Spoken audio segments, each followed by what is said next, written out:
Ali. Congratulations, Ange. Is that the kind of performance your team's been threatening for a little while now? Yeah, no, the performance was excellent. I said after the game, I thought the performance last week was excellent too, but you've got to also turn that sort of dominance in performance into outcomes and results. And we did today. We looked really threatening going forward all the time. Created many chances, different kinds of chances. And I thought, we handled their threat, which, they still are from set pieces and, long balls really well today. So there was a little discipline in both aspects of the game. Brought Yves Bissouma back in. I think you said in pre-season he'd only scored in a pre-season game. So what you wanted to see today? Yeah, no, BISS was good, and we know BISS is a good footballer. It's about him sort of being the best version of himself, and he'll only get there if, as we've spoken a few times, discipline's a big thing for him. And I thought it was a disciplined performance from him today, not just the goal he scored, but he had a really important job for us. We knew they'd sort of play fairly direct, and he had to be there to mop up second balls and intercept things, and he was clean for the most part in possession, so good performance. Yeah, exciting. He's like I said, he's different from our other wingers. He goes at his opponent, and even if he wasn't successful, he went at him again. And I think that's exactly why we brought him to the club. I mean, he's 19 years old. His first game for his new club at home in front of 60,000. Really exciting. Joey? Were you pleased with the sort of versatility of your side, adapting to the situation? Sonny back in the middle, but at the end with 2 goals. And they were sort of threats from all over the pitch, weren't they? Yeah, and look, it's kind of the team we want to evolve into, and we're still in the process of that. But, we had, Decky played in midfield today, Kulusevski, I thought he was really good. And we had, like I said, Sonny scored a goal through the middle, and he scored a goal when he went out wide. And as I said, I think we looked a threat from very different areas, and even set piece. So, if we're going to turn compelling performances into consistent results, you need to have more than one avenue of attack, and I thought we showed that today. Fair to say Mickey van der Ven's run for Sonny's second goal probably got the biggest cheer in the afternoon. Yeah, outstanding. I mean, he's a pretty special footballer, and last year when we had that sort of back four up and running, we were pretty compelling team, but we also know we can't just keep putting him out there. And I think with Romero, Mickey, and Destiny, they're not at peak fitness at the moment. They all sort of missed pre-season, so we knew sort of this first 2-3 weeks. We saw it last week about the 60-minute mark. They really started to fatigue, and we just got to be really careful with them. But if we can get through the international break, then once the midweek games start, we can start rotating a little bit, and because we need them. We need them at the peak of their performance, because when they like that, they're outstanding footballers. And anything up with Destiny?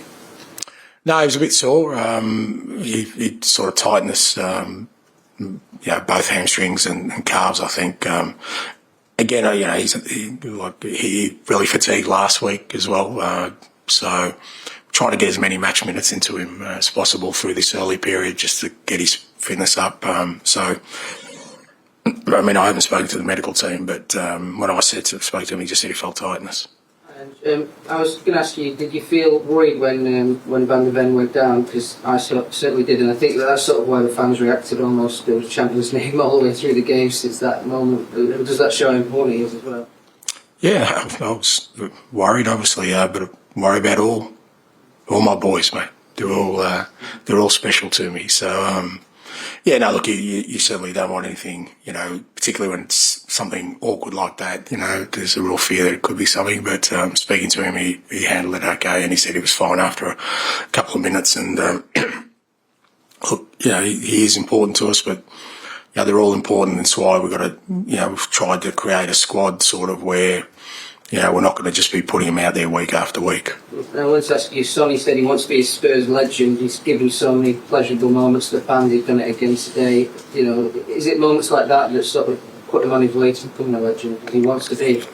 Yeah, look, there's no sort of set criteria for that stuff. It's I've got no doubt that whenever he's done and dusted, and it's hopefully a long way down the track, he will be in esteemed company at this football club. But I love the fact that he's still motivated to do more. That's the key thing for us. And he was really good today. There's a reason I put him in the middle because we know Jordan is a big part of their sort of build-up play, and they use him a lot. And Sonny's the best person that we have in that front third. He's unbelievable, and I think he relished that role. And again, showed his threat when he went out wide on the left with a great finish. I think it's 56 games for today that he hadn't scored for Tottenham. I mean, are you surprised when he could produce a finish like that? It was a heck of a finish. Yeah, it was. No, not surprised because, like I said, there's no doubting his ability. He has that ability to do something special. But he needs to make sure that he does everything, as I said, or endeavours to do everything right on and off the field to give him the platform to show who he can be as a footballer, and we certainly believe in him, and we're certainly giving him an opportunity. But as I said before the game, that's just not a never-ending thread. At some point, you need to cut it, and it's really up to him to keep going on. Okay. And on Monday, you obviously frustrated by the team not taking all their chances, but today, obviously, you guys were really efficient in front of goal. How much do you think whether the team succeeds or fails this season will depend on that ruthlessness and efficiency in the final third? Look, not necessarily. I still think it's about performance. I think if you perform like we have these first 2 weeks and you keep, producing that multitude of chances, that more often than not you will win games of football. I still think it's the performance. I think once you start focusing just on the outcome, on goals, because even today I thought, we created some unbelievable opportunities, could have scored more goals, but the idea is that you keep your level of performance up. And I think what you don't want to do is, after last week, change your approach looking for goals. We haven't changed our approach. We played the same way as last week, but I just felt today we had, just a little bit more variety in our sort of attacks. We kind of went out wide. We went through central areas, made some fantastic runs straight through the middle. I think Maddison had a couple of one-on-one opportunities. I think that's part of it as well. If we can become a team that's just not sort of a threat in one way, I think that'll help us. Like I said, set pieces is another one. We've got some, Kuti's unbelievable in the air, and you usually have some good delivery in there. So, all those kind of things help. Final one, please. And James Maddison looks to have got his spark back after a difficult end to last season. What did you make of his performance and other promising? Yeah, I thought Maddison was really good, and again, really disciplined. It's not an easy game when you play against a team like Everton, because there's not going to be a hell of a lot of space in the front third, and you've also got to work defensively for second balls. I thought he was really good at doing that for us. He kind of mopped up a few times when they'd gone long and sort of kept the ball for us. And then, I thought he had a really good sort of synergy with Wilson early on. They worked really well together, and then he made some great runs. I think the key for me with Matt is, a bit like BISS, in a different angle, is if he's physically good, like if he's feeling 100% physically and he's fit and he's training every day, he can produce those kind of performances. It's when that drops off a little bit that you see, I think, his performance. I think it affects him as well, if he doesn't feel 100%. And there's no doubt he's that now. He's training every day, he trains hard every day. He's had a really strong pre-season, and I think that makes him feel like, I can go out there and do the stuff I do. Okay, thanks very much. Thank you.